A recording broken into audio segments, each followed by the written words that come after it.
बिस्मिल्लाहिर्रहमानिर्रहीम। अस्सलाम वालेकुम dear student, this is Mohammad Munir. बेटा आपके पास मैथमेटिक्स फर्स्ट ईयर चल रही है।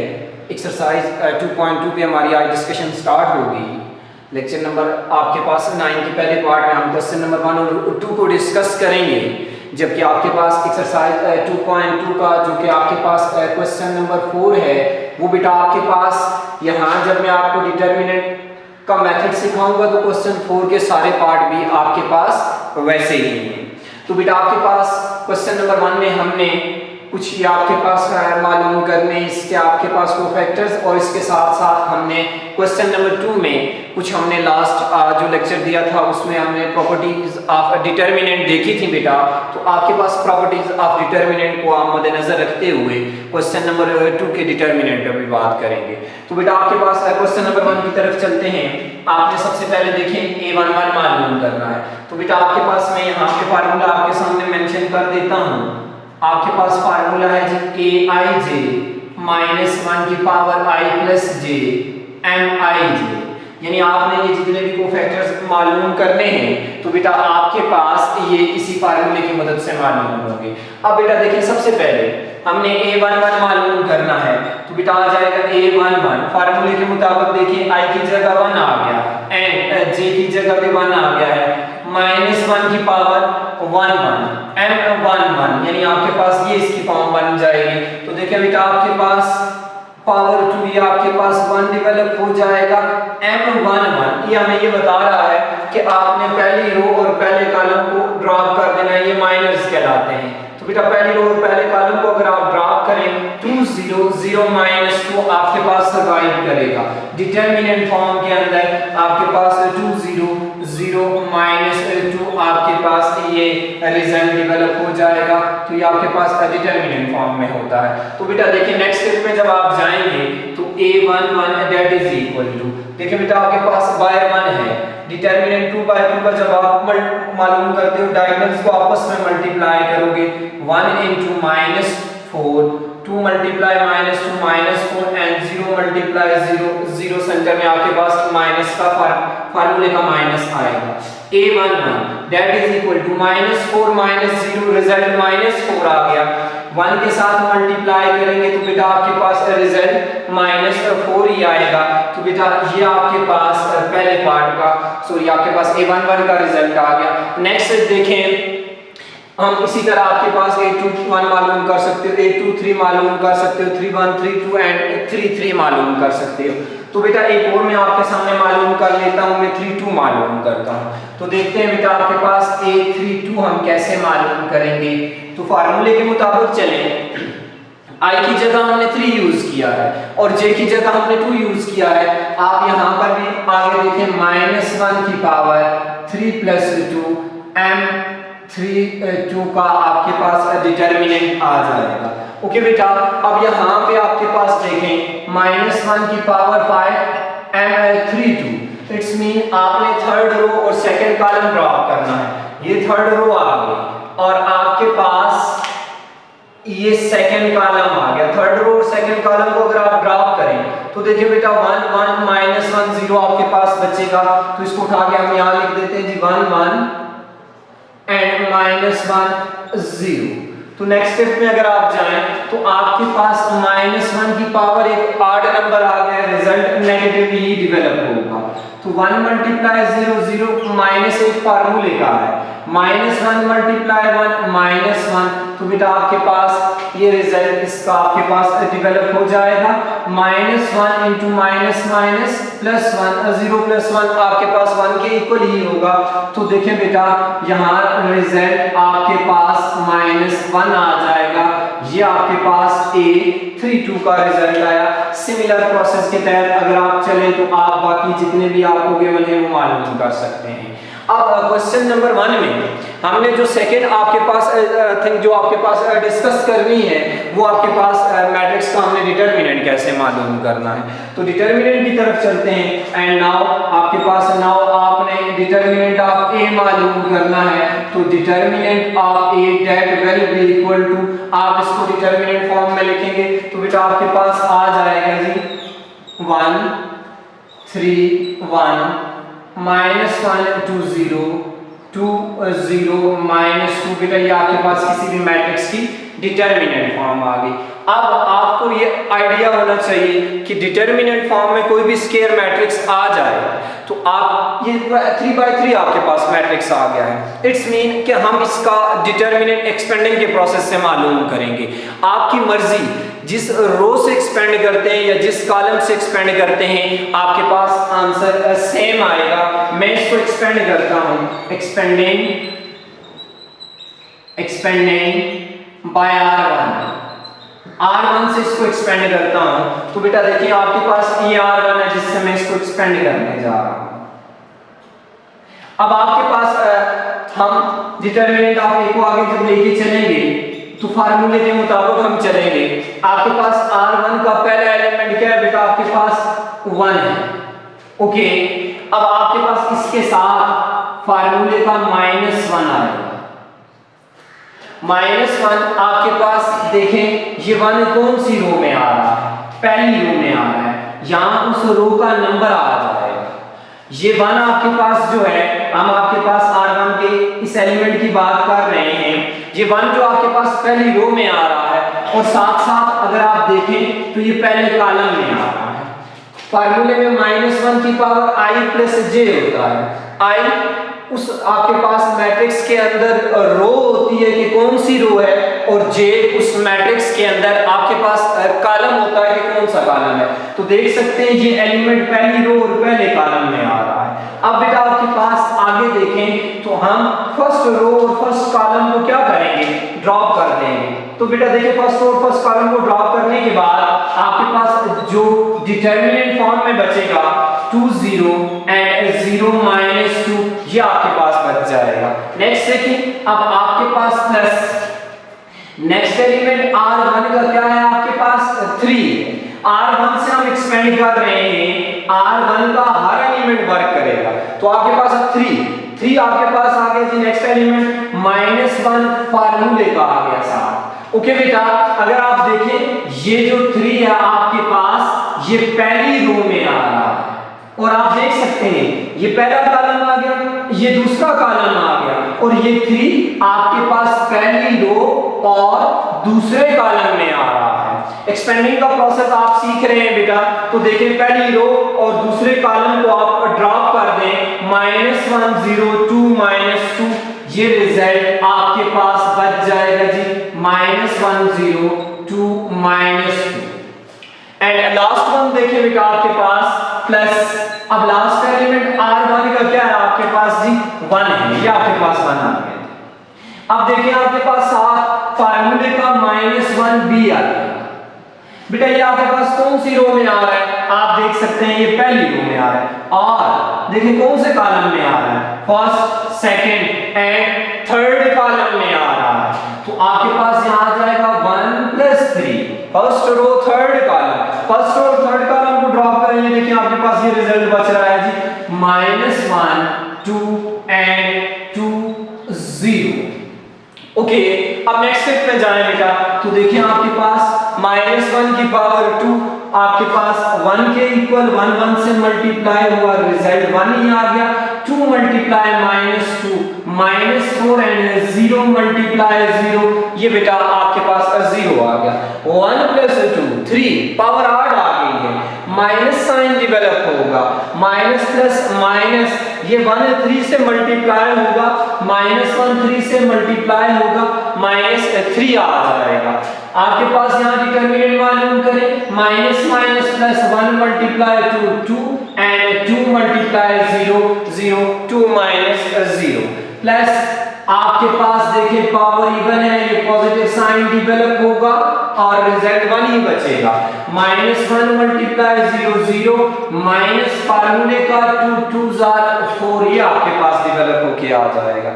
नेक्स्ट स्टेप में देखें बेटा, ये -4 -3 ये 2 आ जाएगा, -6 एंड प्लस माइनस माइनस ये -4 बचेगा, तो -1 आपके पास 1 आपके पास -4 से मल्टीप्लाई होगा तो रिजल्ट -4 ही आएगा। अब देखें आपके पास -4, -6 एंड -4 रिजल्ट डिटर्मिनेंट ऑफ ए का आपके पास -14 आ गया। तो आपके पास क्वेश्चन नंबर जो है 4 है आपके पास, उसमें 4 पार्ट हैं, चारों पार्ट आपने इसी वे से करने हैं। डिटर्मिनेंट का यही प्रोसेस आपने अडॉप्ट करना है। मैंने इसको R1 से एक्सपेंड किया है। R1 से एक्सपेंड करने से मेरे पास आंसर -14 आया है। आप R2 से करो, R3 से करो, या C1 C2 कॉलम 1 कॉलम 2 और कॉलम 3 से करो।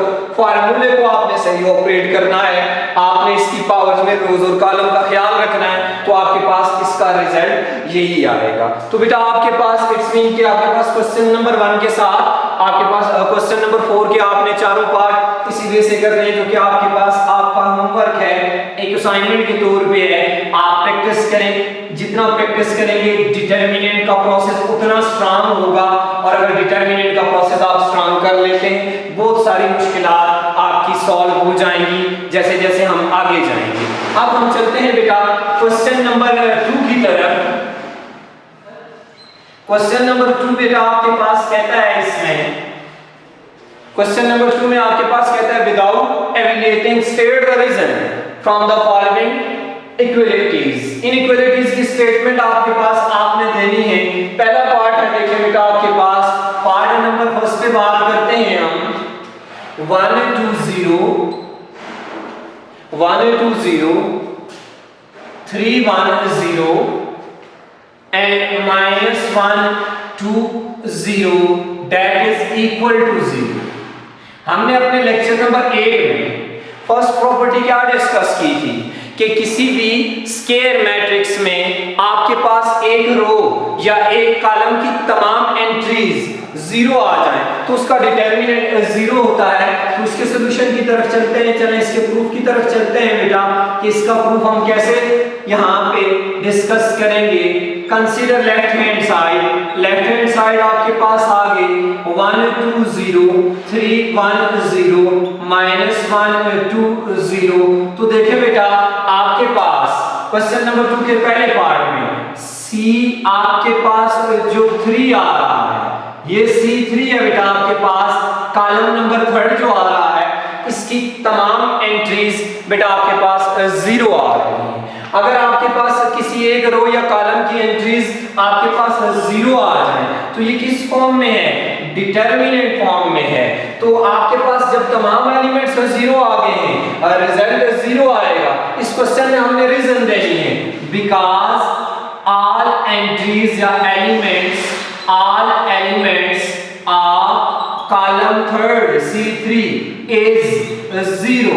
किसी एक कॉलम या रो के तमाम एलिमेंट्स अगर 0 आ जाएं तो बेटा उसका डिटर्मिनेंट जो आपके पास आएगा वो 0 आएगा, which is equal to right hand side. इसी तरह बेटा आपके पास अगर हम नेक्स्ट बात करें, एक और पार्ट हम इसका देखते हैं बेटा। पार्ट नंबर 2 पे बात करते हैं हम। पार्ट नंबर 2 है बेटा आपके पास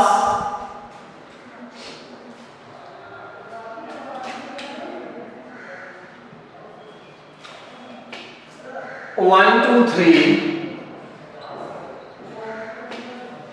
-8 4 -12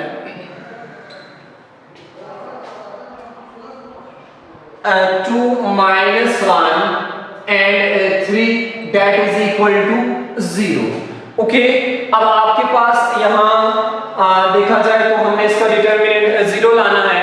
तो बेटा आपके पास 0 किस आपके पास स्क्वायर मैट्रिक्स का डिटर्मिनेंट डेवलप हो सकता है। इसके ऊपर हमने 2 प्रॉपर्टीज डिस्कस की है। एक यहाँ पे आपके सामने मैं डिस्कस कर चुका हूँ, दूसरी हमने लेक्चर नंबर आपके पास 8 में देखा था।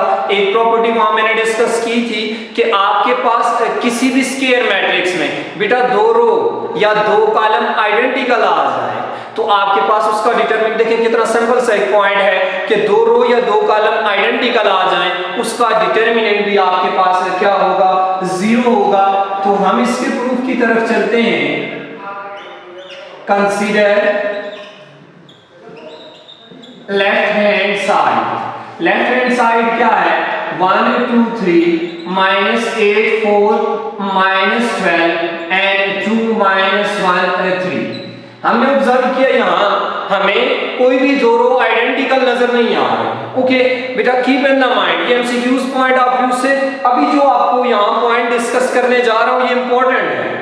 बेटा आपके पास अगर दो रो आइडेंटिकल नहीं आ रही है, डिटरमिनेंट लेट्स सपोज आपने जीरो डेवलप करना है, ये ऑप्शन में जीरो मौजूद है एमसीक्यूज में, तो आप देखें क्या कोई ऐसी रो या कॉलम आपके पास मौजूद है जिससे कुछ कॉमन बने, तो शायद दो रो आइडेंटिकल बन जाए। बेटा इसमें इस पूरी रो में कोई भी कॉमन नहीं आ रहा, इस पूरी रो में थर्ड रो में भी कोई भी कॉमन नहीं आ रहा, first column second column and आपके पास फर्स्ट और सेकंड कॉलम में भी कोई भी कॉमन नहीं आ रहा, थर्ड कॉलम में 3 कॉमन आ रहा है। अगर कॉमन लूं यहां 1 बच जाएगा। हम एक रो या डिटरमिनेंट फॉर्म में हम एक रो या कॉलम से कॉमन ले सकते हैं, यहां 1 आ जाएगा, यहां -4 आ जाएगा, यहां 1 -4 1। तो बेटा आपके पास देखें ये कोई भी कॉलम फिर भी आइडेंटिकल नहीं बन रहा।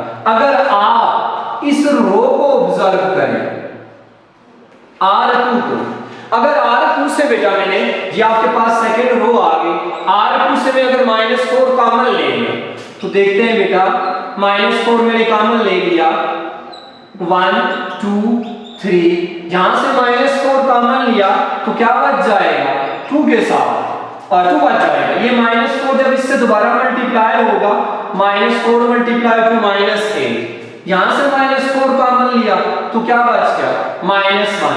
यहां से आपके चूंकि पॉजिटिव साइन के साथ है नेगेटिव साइन कॉमन ले लिए, और यहां से अगर आप कॉमन ले 3 तो देखें 2 -1 3, तो क्या किया -4 को मैंने कॉमन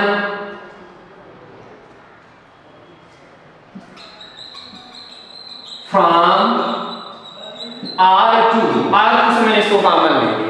अब देखें R2 और R3 को ऑब्जर्व करें, कोरोस्पोंडिंग एंट्रीज आइडेंटिकल इक्वल आ गई, 2 2 -1 -1 3 3, तो बेटा क्या बन जाएगा -4 into 0 because R2 and R3 are identical, equal आ गए इनके एलिमेंट्स। तो ट्रिक लिखवाई हुई है प्रॉपर्टीज में, दोनों आइडेंटिकल आ जाए, determinant 0 which is equal to 0 और which is equal to right hand side, यही रिजल्ट हमने डेवलप करना था। अब बेटा आपके पास एक और पार्ट की तरफ चलते हैं, इसके मैं लास्ट पार्ट इसका डिस्कस करता हूं आपके साथ। लास्ट पार्ट है बेटा आपके पास पार्ट नंबर है 6, पार्ट नंबर 6 बेटा आपके पास 2 0 1 3 1 2 and 1 2 2, that is equal to 2 0 1 5 5 6 and 1 2 2। Okay, consider left hand side, इसका प्रूफ देखते हैं। लेफ्ट हैंड साइड है 2 0 1 3 1 2 1 2 2, राइट हैंड साइड डेवलप करनी है। देखिए बेटा R1 और R3 दोनों की सेम है, सिर्फ आपके पास R2 डिफरेंट है। अगर देखा जाए यहाँ 3 यहाँ 5 यहाँ 1 यहाँ 5 यहाँ 2 यहाँ 6, मैं 2 को R3 से मल्टीप्लाई करके इसमें ऐड कर दूंगा। देखिए बेटा क्या करूंगा 2 0 1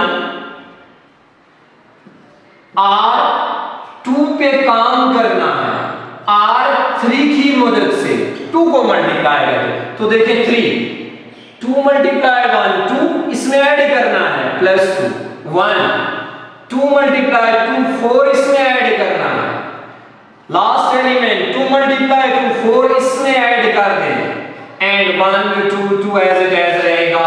तो 2 0 1 and 5 5 6 1 2 2 which is equal to a right hand side। तो बेटा आपको ये आइडिया होना चाहिए कि R3 से मैंने 2 को मल्टीप्लाई किया, R3 पे कोई फर्क नहीं पड़ेगा, जिस रो पे काम कर रहा हूं R2 उस पे फर्क पड़ेगा। क्वेश्चन नंबर 1 और 2 एंड आल्सो क्वेश्चन नंबर 4 यहां पे हो चुका है, जो कि डिटरमिनेंट मैंने क्वेश्चन 1 में मालूम करवाया। आपको कोई भी प्रॉब्लम हो जरूर फीडबैक दें। अल्लाह हाफिज़।